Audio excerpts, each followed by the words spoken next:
তারেক রহমান সাহেব, আপনার তো মেয়ে আছে জাইমা রহমান, আজকে যদি তার সাথে এরকম কোনো ঘটনা হতো আপনি কি নীরব থাকতেন? থাকতেন না। কেন রে ভাই, তোর ঘরে কি মেয়ে নাই? তোর কি মেয়ে নাই? তুই 15 বছরের একটা মেয়েকে তোরা সবাই মিলে গণধর্ষণ করে তোরা হত্যা করেছস। এই মেয়েটা তো এখনো নাবালক থেকে সাবালকও হয়নি। এই মেয়েটা তো এখনো দুনিয়া সম্পর্কে এখনো কিছুই জানে না। তোদের এটা যদি এতই নাড়াছাড়া করে, এতই উত্তেজিত হয়ে যায়, বাংলাদেশে তো অভাব নাই ভাই। বাংলাদেশে কি পতিতালয়ের অভাব? সেখানে গিয়ে তোরা খাইস মিটা।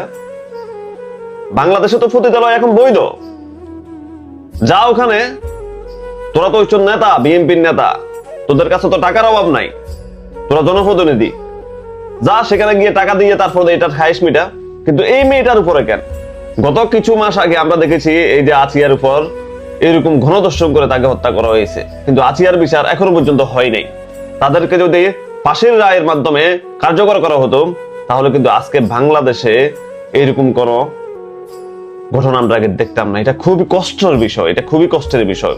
একটা ছোট্ট মেয়ে, তাকে এইভাবে এই যে নরসিংদীতে গণধর্ষণ করে ভাই তাকে হত্যা করা হয়েছে। না জানি মেয়েটা কত কষ্ট করছে, কত নির্যাতন করছে, কত আল্লাহকে ডাকছে, হে আল্লাহ আমার বাঁচাও, এই নরপশু থেকে আমাকে বাঁচাও। কিন্তু কেউ বাঁচালো না, কেউ নাই। বাবার হাত থেকে মেয়েকে তুলে নিয়ে, জোর করে তুলে নিয়ে ধর্ষণ করছে, হত্যা করেছে। এটাই কি আমাদের বাংলাদেশ? আমি মাননীয় প্রধানমন্ত্রী তারেক রহমানের কাছে আমি এর সুষ্ঠু বিচার চাই। তারেক রহমান সাহেব, আপনার তো মেয়ে আছে জাইমা রহমান, আজকে যদি তার সাথে এরকম কোনো ঘটনা হতো আপনি কি নীরব থাকতেন? থাকতেন না। আপনি অবশ্যই তার বিচার করতেন।